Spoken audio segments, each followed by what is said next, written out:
और चलिए इसी बीच आपको इस वक्त की बड़ी खबर महाराष्ट्र से बता दें। महाराष्ट्र के पालघर में दरअसल चलती ट्रेन में अंधाधुंध फायरिंग हुई है। जयपुर एक्सप्रेस ट्रेन में फायरिंग हुई है। पालघर से दहिसर के बीच फायरिंग हुई। फायरिंग में 4 लोगों की मौत हो गई है। आरपीएफ जवान का पर फायरिंग का आरोप लगाए। फिलहाल उसकी गिरफ्तारी भी हो चुकी है, उसको हिरासत में लिया गया। एक एएसआई और 3 यात्रियों की मौत हुई है। जयपुर मुंबई एक्सप्रेस में अंधाधुंध फायरिंग की खबर मिल रही है, जहां पर एक एएसआई और 3 यात्रियों की मौत हो गई। पालघर में चलती ट्रेन के अंदर अंधाधुंध ताबड़तोड़ फायरिंग हुई। आखिर क्या कारण रहे होंगे? जिनके जिम्मेदारी होती है उनकी तरफ से ही ऐसा किया गया। सवाल है ये। गुजरात से मुंबई दरअसल जयपुर एक्सप्रेस आ रही थी और इसी बीच चलती ट्रेन में फायरिंग की खबर मिल गई और चारों तरफ दहशत फैल गई। सभी लोग हैरान हो गए। कुछ लोग जैसे कि सत्य प्रकाश कुछ देर पहले हमारे साथ जुड़े भी हुए थे, वो जानकारी दे रहे थे। कुछ लोग ट्रेन में सो रहे थे, कुछ अपना काम कर रहे थे और अचानक से जब गोलियों की तड़तड़ाहट सुनाई दी तो सभी लोग हैरान हो गए। और इसी बीच ये भी खबर है कि कांस्टेबल चेतन, नाम चेतन बताया जा रहा है, ट्रेन में फायरिंग जिसने की थी उसको हिरासत में लिया गया। आरोपी आरपीएफ कांस्टेबल को फिलहाल गिरफ्तार किया गया है। उससे पूछताछ अब की जाएगी और उससे पूछा जाएगा कि आखिर उसने ऐसा किया क्यों।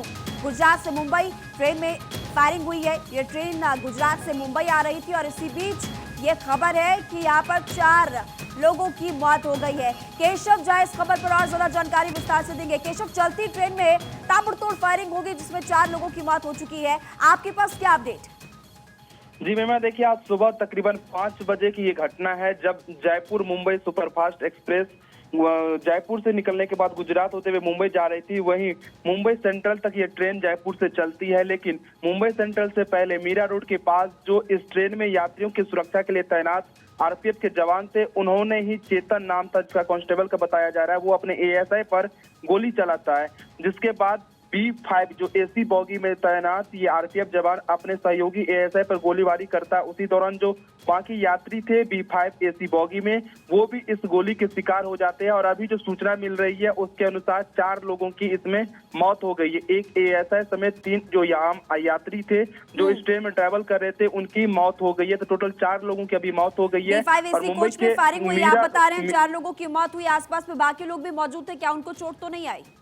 देखिए, कई लोग घायल हैं, जो अभी तक सूचना मिल रही है उसमें कई लोग घायल बताए जा रहे हैं। रेलवे द्वारा ज्यादा जानकारी के लिए इंतजार किया जा रहा है। जो वेस्टर्न रेलवे के सीपीआरओ है सुमित ठाकुर ने कुछ देर पहले बताया कि अभी तक 4 लोगों की मौत की सूचना मिल रही है, लेकिन बाकी जांच की जा रही है। कुछ लोग इसमें घायल भी हैं, लेकिन जो आरोपी है, जो आरपीएफ के जवान आरोपी है, वो फायरिंग करने के बाद चेन पुलिंग करके ट्रेन से उतरकर भाग गया था। लेकिन वहीं पे जीआरपीएफ के जो चेक पोस्ट था मुंबई पुलिस के सहयोग से, उस आरोपी आरपीएफ के जवान को गिरफ्तार कर लिया गया है फिलहाल, और उससे पूछताछ किया जा रहा है। क्योंकि मुंबई के मीरा रोड की ये घटना है और मुंबई के मीरा रोड से कुछ दूर आगे तक ये इस ट्रेन की गंतव्य था। मुंबई सेंट्रल तक ये ट्रेन चलती है जयपुर से, और उससे पहले ही मीरा रोड पर ये सुबह 5 बजे के तकरीबन ये घटना करती है, जहां एसी बॉगी में B5 में जो आरपीएफ का जवान था वो अपने सहयोगी पर फायरिंग करता, और उसी दौरान जो आम यात्री थे 3, वो भी उस गोलीबारी के शिकार हो जाते हैं, जिसमें उनकी मौत हो जाती है। टोटल 4 लोगों की आरोपी बताया जा रहा है जिसने फायरिंग की है।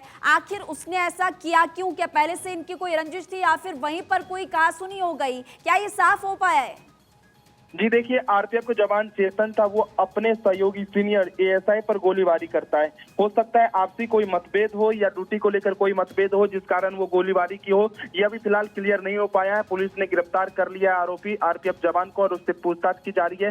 लेकिन इस फायरिंग में अभी तक 4 लोगों की मौत हो गई है और पूरी ट्रेन में दहशत हो गया था, क्योंकि एसी बॉगी में बहुत बड़ी संख्या में जो यात्री हैं वो होते हैं, और B5 के बाद कुछ ही बॉगी के बाद जो जनरल क्लास के बॉगी होते हैं वो भी शुरू हो जाते हैं। तो ऐसे में पूरा दहशत फैल गया था और ट्रेन को चेन पुलिंग करके जो आरोपी है कांस्टेबल आरपीएफ के जवान, वो फायरिंग करने के बाद उतरकर भागने की कोशिश करता है। लेकिन मौके पर मौजूद जो जीआरपीएफ का चेक पोस्ट था, वहां से फिलहाल उसको गिरफ्तार कर लिया गया है और उससे पूछताछ की जा रही है। लेकिन इस गोलीबारी में अभी तक 4 लोगों की मौत हो गई है। केशव, किसी पुलिस अधिकारी से आपकी बातचीत हुई इस पूरे मामले को लेकर? कहां तक कार्रवाई पहुंची है?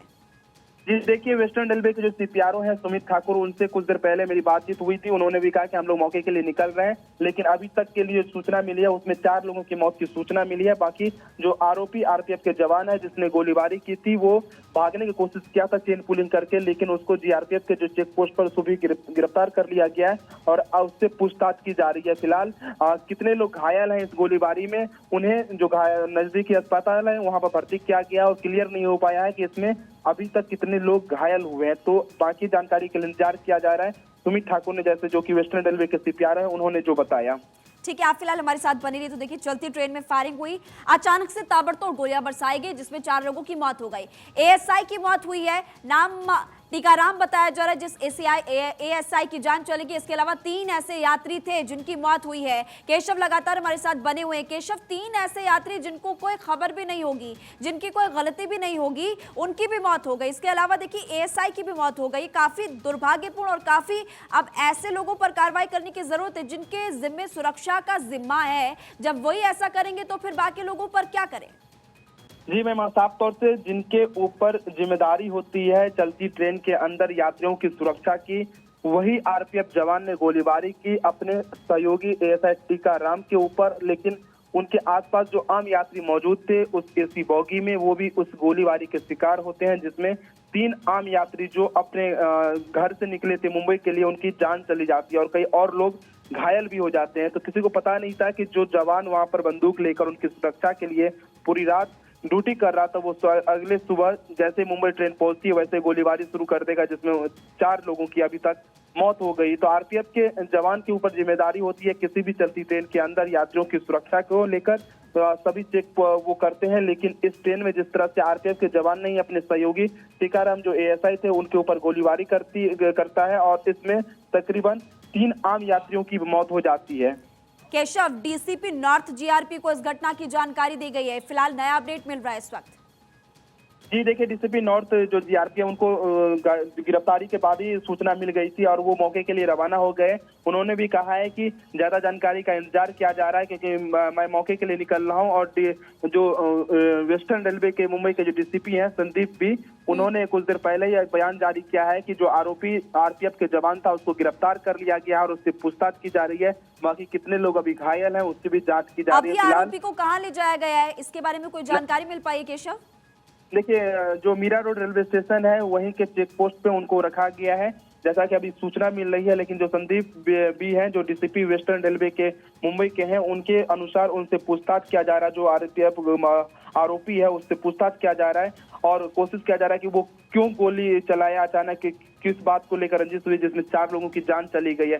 तो फिलहाल ज्यादा जानकारी के लिए इंतजार किया जा रहा है कि क्योंकि रेलवे के जो सीनियर अधिकारी हैं, आरपीएफ के जो सीनियर अधिकारी हैं, वो सभी मौके के लिए निकल गए हैं और कुछ देर में वो मौके पर पहुंच जाएंगे तो और ज्यादा जानकारी हम लोगों के सामने आ पाएगी।